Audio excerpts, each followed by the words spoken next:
Romo, bagaimana? Bagaimana menurut Romo? Apakah aku sekarang masih belum pantas menyandang pangkatku? Apakah aku belum pantas untuk menyandang pangkat senopati itu, Romo? Mulut Bradabasu kini terbungkam. Sungguh, Bradabasu tidak tahu lagi bagaimana membalas pertanyaan itu dengan jawaban yang tangkas dan bernas, sebagaimana selama ini sering ia lakukan.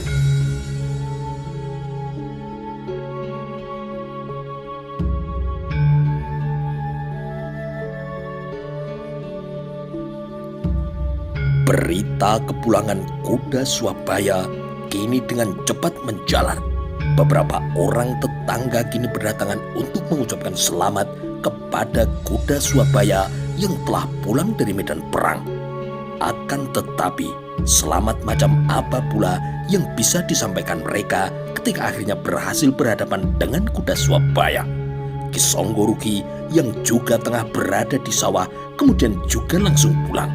Ia lebih mementingkan untuk segera bertemu dengan kuda Swabaya. Sejak kuda Swabaya mendapat anugerah kenaikan pangkat menjadi seorang senopati, Ki Songgorukhi belum pernah punya kesempatan untuk mengucapkan selamat. Namun ketika akhirnya ia bertemu dengan kuda Swabaya, ia kemudian termimil. Akhirnya Ki Songgorukhi tidak mampu menguasai dirinya. Ia melarutkan isi dadanya dengan menangis sesenggukan. Melihat itu, seorang tetangga yang lain kemudian membawanya ke halaman belakang. Di tempat itulah Ki Songgorukhi diizinkan untuk menangis sepuasnya. Berita kepulangan senopati kuda Swabaya akhirnya sampai pula ke dalam dinding istana.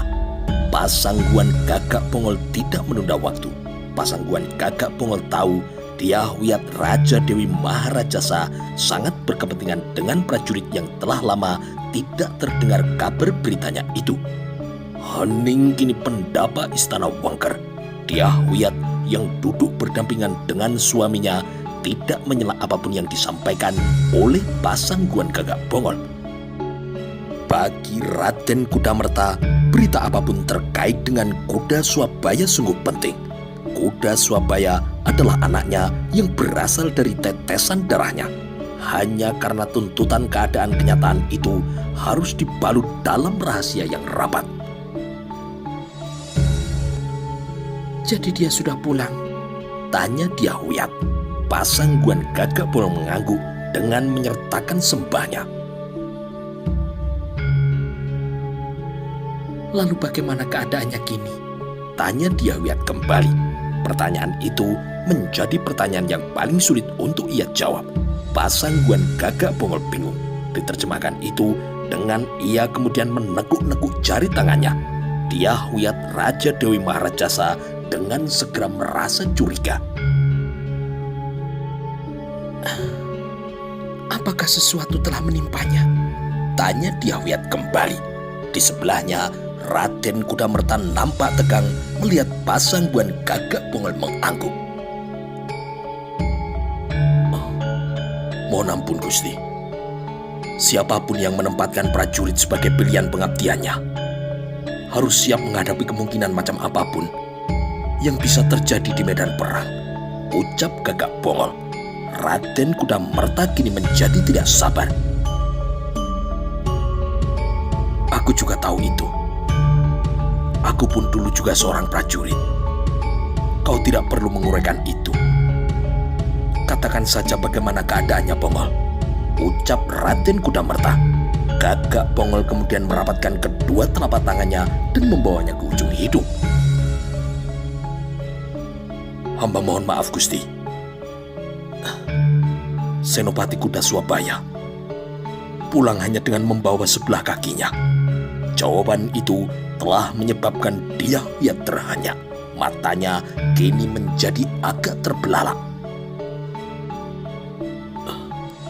Dalam sebuah pertempuran, Senopati kuda Swabaya tidak mampu menghindari sabetan pedang yang mengayun menebas sebelah kakinya. Pendopo istana kediaman Dyahwiyat kini mendadak disergap rasa senyap karena ada serombongan setan yang lewat yang mencuri perhatian. Terbungkam kini mulut Dyahwiyat, terbungkam pula mulut dari Raden Kudamerta. Untuk beberapa jenak tidak ada sepatah kata pun yang diucapkan oleh Dyahwiyat. Akhirnya Pasangguan Gagak Bongol diminta untuk meninggalkan istana itu. Ketika tinggal berdua di pendopo, Dyahwiyat kemudian meraih lengan suaminya dan kemudian ia memeluknya. Dari pintu yang terbuka, emban Probosiwi kemudian muncul sambil membawa nampan yang berisi minuman yang akan disajikan untuk tamu yang datang. Melihat tamunya telah pulang, Probosiwi kini membatalkan niatnya. Namun emban Probosiwi melihat Ibu Suri Dyahwiyat melambaikan tangan kepadanya. Probosiwi melangkah mendekat sampai pada jarak tertentu, kemudian ia beringsut. Di hadapan dua orang yang sangat dihormatinya itu, emban Probosiwi itu kemudian bersimpuh.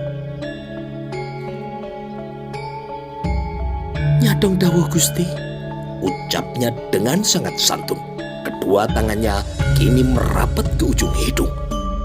Probosiwi kini terheran-heran melihat majikannya itu memamerkan duga. Meskipun hanya sekilas, Probosiwi berhasil menangkap ada selapis tipis air yang mengenai kelopak mata dari Raden Kudamerta. "Probosiwi, hamba Gusti." Dyahwiyat kini bingung harus memberi perintah macam apa kepada Probosiwi. Namun sejenak kemudian Dyahwiyat menemukan gagasan yang dianggapnya cukup bagus. "Pergilah ke pasar dan berbelanjalah buah-buahan yang paling baik. Terserah buah apa yang akan kau pilih. Lalu kirimkan buah-buahan itu ke rumah Ibu Dyah Menur. Buah itu untuk Senopati Kuda Swabaya yang telah pulang dari medan pengabdiannya." Perintah itu cukup jelas bagi Probosiwi. Ia harus pergi ke pasar untuk berbelanja buah-buahan yang terbaik. Selanjutnya, buah-buahan itu harus dikirim ke rumah Ibu Dyah Menur. Buah itu untuk Senopati Kuda Swabaya yang telah pulang dari medan pengabdiannya. Kesadaran akan hal itu menyebabkan desir tajam seketika menggerataki seluruh tubuhnya. Amat guguplah kini Probosiwi.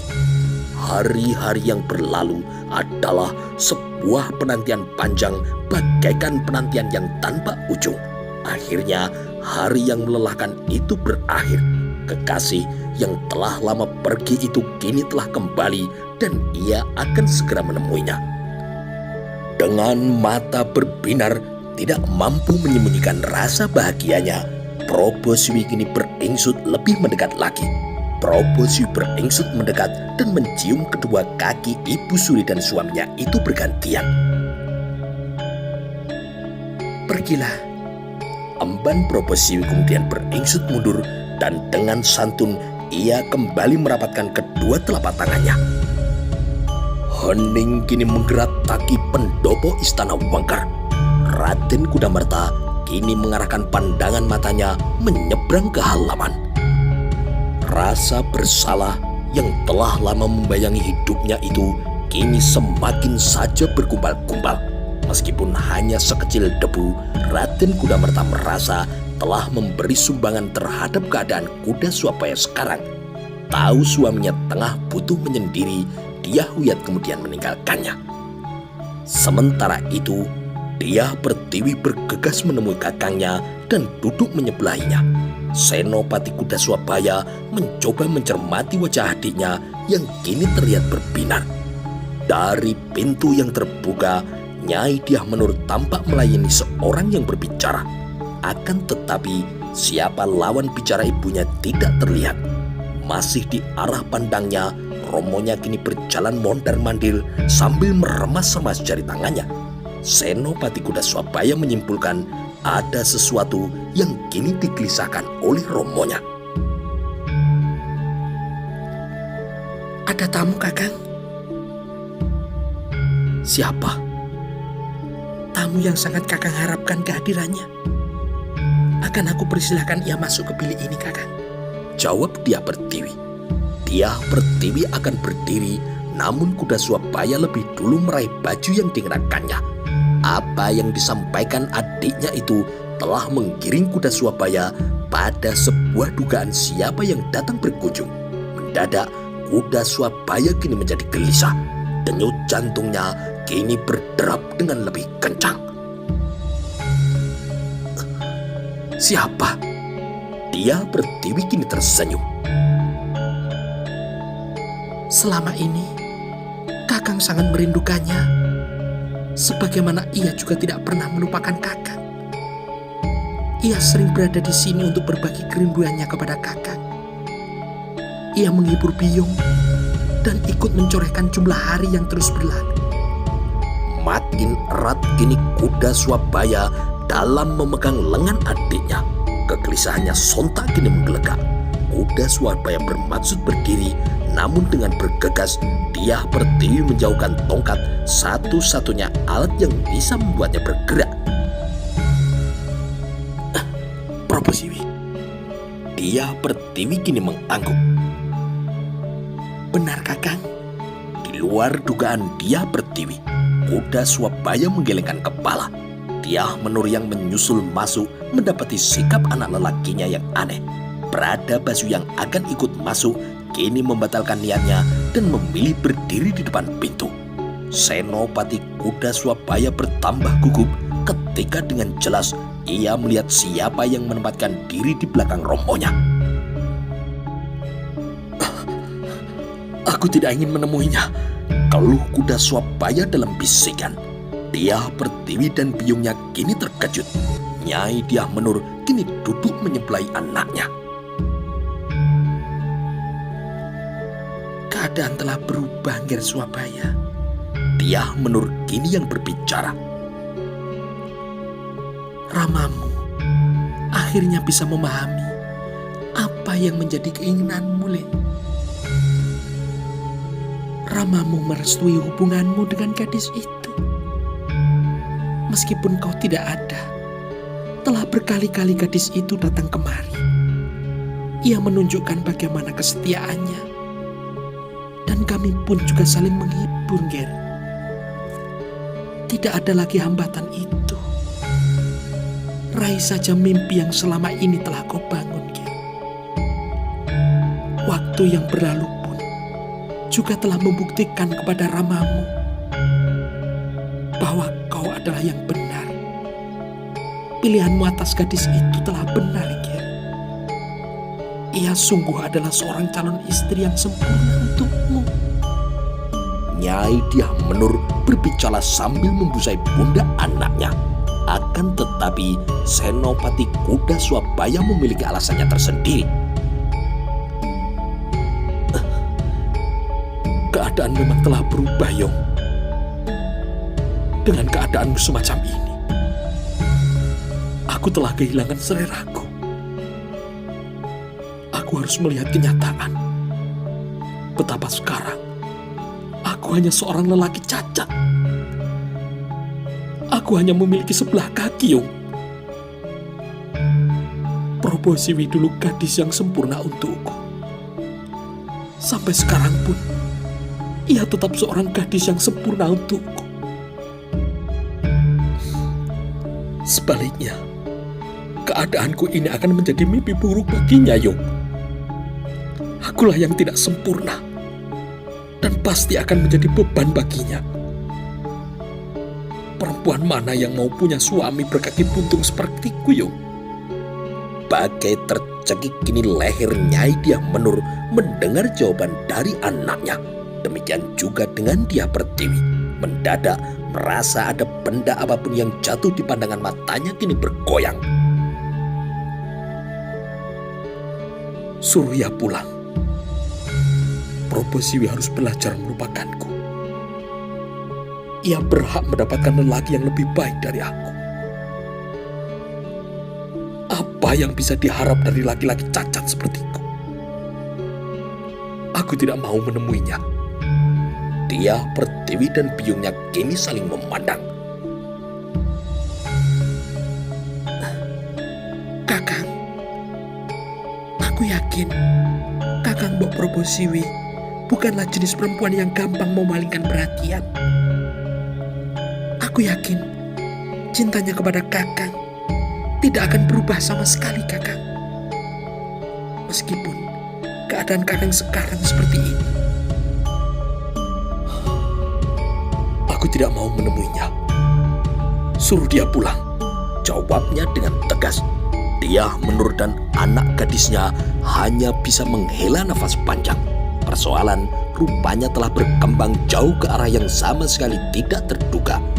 Dari luar pintu, Bradabasu yang bisa menyimak pembicaraan itu dengan jelas merasa kini isi dadanya carut marut. Bradabasu sadar sepenuhnya sikap dan keadaan kuda Swabaya yang demikian merupakan jawaban dari sikap yang pernah dilontarkannya setahun yang lalu. Ketika Bradabasu menilai kuda Swabaya tidak pantas menjadi seorang senopati, kuda Swabaya memberi jawaban lebih jauh dari yang dikatakannya. Bukan hanya bekas luka melintang di dada yang ia peroleh, luka melintang itu terlalu kecil baginya. Ger Swabaya, menurut Biung, selama setahun ini Probosiwi telah menderita luar biasa, Le. Sakitnya akan sembuh hanya jika ia bertemu denganmu. Jika kau menolak bertemu dengannya, itu sama saja dengan kau menikamkan pisau ke dada gadis itu. Ucapan ibunya itu telah menyebabkan kuda Swabaya termangu. Namun ia masih punya kekuatan untuk menggelengkan kepala di sela-sela gelisahnya. Pintu yang semula tertutup kini telah terbuka kembali, dan sosok yang muncul dari pintu yang terbuka itu adalah sosok yang bisa merontokkan jantung kuda Swabaya. Melihat Probosiwi masuk, Dyah Menur kemudian bergegas bangkit disusul anak gadisnya. Dyah Menur berpikir tidak ada yang mampu melunakkan kekerasan hati anaknya kecuali Probosiwi. Nyai Dyah Menur kemudian menutup pintu dan melarang Pertiwi yang berniat mencuri dengar dari balik pintu. Dyah Menur kemudian menyusul suaminya yang sedang bingung ke halaman samping. Dyah Pertiwi kini benar-benar gelisah. Ia terjemahkan kegelisahannya itu dengan duduk di atas rumput sambil melempar-lemparkan batu. Ayam dan anak-anaknya yang sedang mengais-ngais makanan kini berlarian semburat menghindar dari lemparan Dyah Pertiwi. Dyah Pertiwi kemudian mendadak bangkit dan bergegas menuju ke kandang kuda. Dyah Menur dan suaminya kini akan berbicara, namun hening sang itu harus tersita oleh tangis yang mendadak meledak. Rupanya melihat keadaan kuda Swabaya yang kini buntung, Probosiwi tidak tahu bagaimana cara untuk menguasai dirinya. Dari tempat duduknya, kuda Swabaya berusaha untuk menahan guncangan hatinya. Kukuh dan bergeming kuda Swabaya dalam menjatuhkan pandangan matanya ke pintu yang tertutup. Di depannya, Probosiwi yang terjatuh dengan meneguk lutut berusaha keras untuk menguasai dirinya. Jangan menangis, Probosiwi, bisik kuda Swabaya. Namun permintaan itu tidak memiliki cukup kekuatan untuk menggerakkan Probosiwi segera diam. Merasa tidak punya pilihan lain, kuda Swabaya terpaksa membentak. Aku minta kau jangan menangis, Probosiwi. Aku adalah seorang prajurit. Dan prajurit harus selalu siap menghadapi keadaan semacam ini. Jadi tidak ada yang perlu ditangisi. Aku masih beruntung hanya kakiku yang hilang.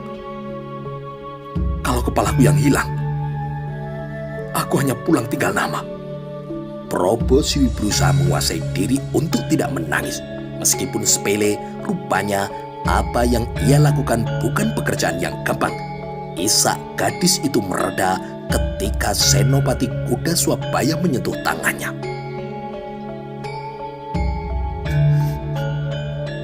Apa yang terjadi, Kakang?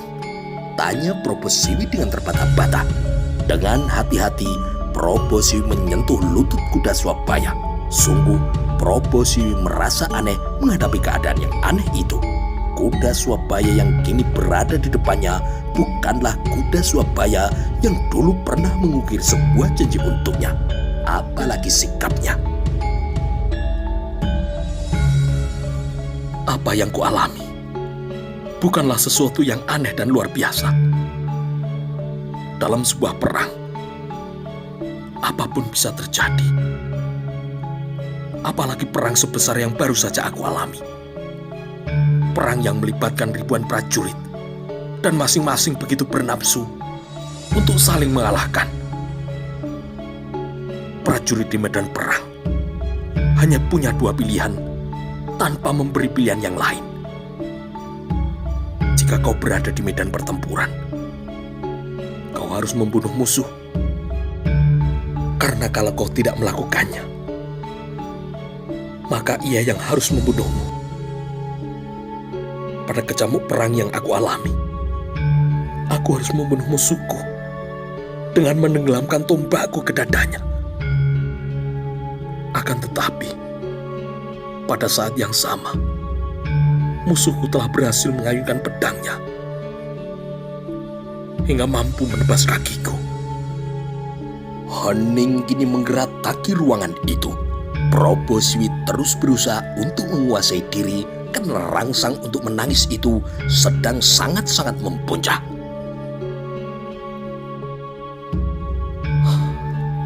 Sekarang apa penilaianmu terhadap keadaanku sekarang, Proboswi? Tanya kuda Swabaya dengan tiba-tiba. Pertanyaan itu dengan mendadak mencuri perhatian. Proboswi rupanya memiliki keyakinan yang tidak akan goyah. Meskipun senopati kuda Swabaya mengalami perubahan keadaan semacam apapun. Kakang adalah orang yang luar biasa. Kakang telah memberikan pengabdian tanpa tebih kepada Bumi Pertiwi, Kakang. Senopati kuda Swabaya kini tersenyum. Senyum yang terasa amat aneh. Bukan hanya bagi Proboswi, melainkan juga bagi senopati kuda Swabaya sendiri. Jawaban yang kau ucapkan itu sudah aku dengar lebih dari 222 kali. Diucapkan setiap orang yang bertemu denganku. Semua orang mengatakan, dengan pengorbananku, aku adalah seorang pahlawan. Ada pula yang mengarahkan, aku justru harus bangga karena benar-benar memberikan bukti nyata lewat keadaan tubuhku. Sahabatku Gajah Sagara mengaku ingin mengalami hal yang sama.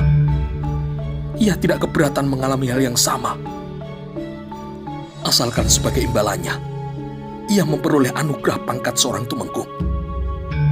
Semua orang menyemangatiku. Mereka mengatakan aku harus bangga. Mereka semua tidak tahu betapa pedih luka di pangkal lututku. Omong kosong semua yang diucapkan orang-orang itu. Kini aku adalah seorang lelaki cacat yang tidak berguna. Aku hanya akan merepotkan banyak orang. Aku akan menjadi beban bagi semuanya. Jika Gajah Sagara mengalami hal yang sama, aku yakin ia akan berkata lain. Proboswi yang masih bersimpuh di depan lelaki yang dicintainya itu menggeleng dengan kuat. Tangisnya kini kembali nyaris meledak.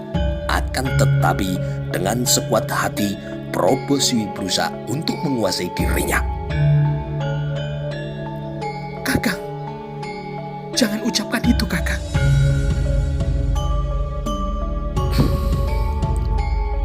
Aku ingin berada dalam mimpi. Aku ingin semua ini hanya mimpi, Proboswi. Aku berharap ketika aku terbangun dari mimpi, aku kembali pada keadaanku semula. Sayang sekali semua ini nyata.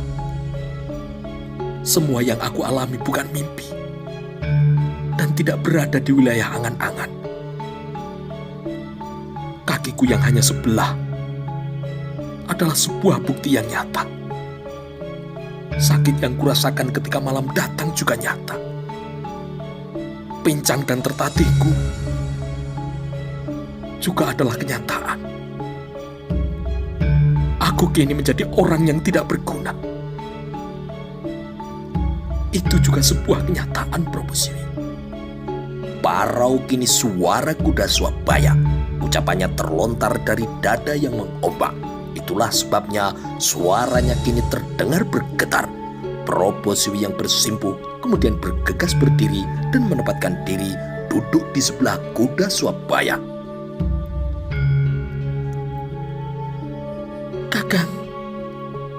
Kakang jangan bicara seperti itu. Tapi inilah kenyataannya sekarang. Maka aku ulang pertanyaanku. Bagaimana penilaianmu terhadapku sekarang, Prabu Siwi? Prabu Siwi melipat jemari tangannya dan meremas-remas. Apapun yang terjadi pada kakang, perasaanku dan apa yang aku inginkan dari kakang tidak akan berubah. Hening kini menyergap bilik itu. Sejalan dengan udara yang mengalir, sejalan pula dengan waktu yang bergerak. Kuda Swabaya yang kini tidak bisa berbicara. Prabu Siwi, keadaanku telah berubah. Prabu Siwi turun dari bibir pembaringan dan kembali menempatkan diri bersimpuh di hadapan lelaki yang dicintainya itu. Maksud kakang, keadaanku seperti ini. Aku tidak ingin menjadi beban siapapun. Aku tidak ingin menjadi bebanmu. Menurutku, kau layak mendapatkan lelaki yang lebih baik dari aku. Lupakan aku, Prabu Siwi. Sebuah alu kura yang berukuran sangat besar dan sangat kasar kini serasa menghantam dada Prabu Siwi hingga membuatnya mendadak terhanyak. Juga ia rasakan bagai seember air panas yang baru diangkat dalam keadaan mendidih kini tengah mengguyur wajahnya. Rasa cemas itu datang bagi gelombang laut selatan yang terlahir dari guncangan lindu. Kakang jangan bicara seperti itu. Kuda Swabaya kini menggeleng dengan keras.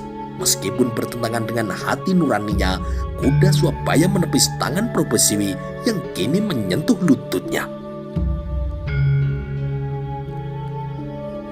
Kakang, apapun keadaan kakang, perasaanku tidak akan berubah. Aku tidak akan berpaling kepada siapapun. Jangankan kakang hanya kehilangan sebelah kaki. Kedua kaki kakang hilang pun, aku akan tetap mendampingi kakang. Jawaban itu sungguh sangat menyentuh hati Senopati Kuda Swabaya. Akan tetapi ia merasa harus mengedepankan isi benaknya daripada isi hatinya. Senopati Kuda Swabaya yakin bahwa sebagai laki-laki ia harus mengambil keputusan berdasar olah pikiran. Aku yang mengambil keputusan, Prabu Siwi. Hubungan di antara kita cukup sampai di sini. Aku minta kau segera melupakanku. Aku bukan laki-laki yang tepat untukmu. Dan aku merasa yakin di luar sana banyak calon suami yang lebih pantas untukmu. Kata demi kata diucapkan Senopati Kuda Swabaya itu sudah cukup jelas dan tidak perlu pengulangan lagi. Prabu Siwi tersentak dan membeku, tidak ubahnya Kupala di depan Brawaktra. Pergilah, Prabu Siwi. Aku bukan lagi lelaki yang pantas untukmu. Ulang Senopati Kuda Swabaya. Sangat tidak jelas pertimbangan apa yang digunakan Prabu Siwi untuk menganggukkan kepala dan menyetujui permintaan itu. Prabu Siwi yang bersimpuh itu kemudian beringsut mundur dan mengambil jarak agak menjauh. Dari tempatnya, Prabu Siwi memandang wajah lelaki yang dicintainya itu tanpa berkedip. Ia memandangi laki-laki yang kini cacat dan juga dinilainya telah berubah itu menjadi seorang pengecut. Juga sangat tidak jelas alasan apa yang digunakan Prabu Siwi untuk memberikan hormatnya dengan menyembah, seolah yang ada di depannya memang memiliki hak untuk disembah. Seterjal apapun jalanan yang kini menghadang, Prabu Siwi berusaha sekuat tenaga untuk menguasai dirinya. Gadis itu akhirnya bisa tenang seutuhnya meskipun tidak dengan bahasa matanya. Tatapan matanya berkilat-kilat lebih tajam dari bilah pedang prajurit Bayangkara. Baik Kakang, jika itu yang Kakang kehendaki, aku mohon pamit Kakang. Apapun warna hati Kakang saat ini, sepenuhnya itu hak Kakang. Aku tidak akan mengusiknya. Prabu Siwi kini kembali beringsut mundur untuk mengambil jarak. Manakala merasa telah berada pada jarak yang pantas, Prabu Siwi menyembah dan berdiri. Dengan kaki yang nyaris goyah, Prabu Siwi kemudian berbalik dan tidak menoleh lagi. Bahkan untuk tidak pernah terlihat lagi karena pintu yang semula terbuka itu kini telah tertutup. Senopati Kuda Swabaya mendadak ada sesuatu yang hilang dari dadanya. Mendadak Senopati Kuda Swabaya disergap penyesalan dan menganggap apa yang telah ia lakukan itu sebuah kesalahan. Namun semua itu kini memang telah terlambat. Dengan isi dada yang meluap menimbulkan rasa tidak nyaman, Senopati Kuda Swabaya berusaha meyakinkan dirinya bahwa keputusannya itu adalah benar-benar keputusan yang baik. Yang kemudian sangat terkejut adalah Nyai Dyah Menur dan Prada Basu. Kedua orang tua yang sedang amat berprihatin itu segera mencuatkan alis melihat Prabu Siwi keluar dari rumahnya dan berlari-lari menuju kereta kuda yang menunggunya. Prabu Siwi meminta kepada kusir Dokar yang dengan setia menunggu itu kemudian untuk bergerak dengan cepat. Pesona yang sedemikian kuat itu telah menyebabkan Dyah Menur tidak bisa berbuat apa-apa. Nyai Dyah Menur disusul Dyah Pertiwi kemudian bergegas menghambur menemui Kuda Swabaya. Prada Basu mengikuti dengan langkah yang lebar. Namun lagi-lagi muatan beban di hatinya itu menghadang langkah kakinya hingga menyebabkannya membeku di luar pintu.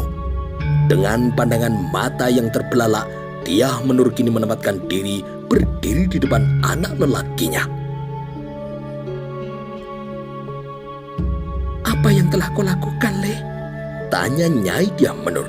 Senopati Kuda Swabaya tidak mengalihkan arah pandangan matanya dari tengah pintu yang terbuka. Nyai Dyah Menur makin mendaki puncak kegelisahannya. Apa yang telah kau lakukan? Perlahan-lahan Kuda Swabaya mengalihkan pandangan matanya membalas tatapan dari biungnya. Aku telah mengambil langkah yang benar. Nyai Dyah Menur kini selangkah mendekat. Apa yang kau anggap sebagai langkah yang benar itu? Tanya perempuan yang sedang amat resah itu. Senyum aneh kini mengembang di sudut bibir Kuda Swabaya seperti senyum orang yang merasa amat lega, merasa amat puas. Setidaknya aku telah mengambil keputusan sesuai dengan kehendak Romo. Lebih dari itu, aku merasa tidak pantas menjadi suami dari perempuan manapun, Yung. Prabu Siwi memiliki hak untuk mendapatkan suami yang memadai, suami yang utuh dan layak dibanggakan. Bukan seperti aku sekarang ini. Lihat keadaanku, Yung. Kebanggaan mana yang bisa aku pamerkan kepada Prabu Siwi atau kepada siapapun? Jawaban Senopati Kuda Swabaya itu benar-benar memukul hati ibunya yang tiba-tiba lunglai kehilangan tenaga. Dyah Menur tidak mampu lagi berdiri. Akan tetapi tidak sampai harus pingsan. Dengan gugup Dyah Pertiwi berusaha menolong biungnya. Demikian juga dengan Prada Basu yang kini mendadak muncul. Aku ingin sendiri dulu.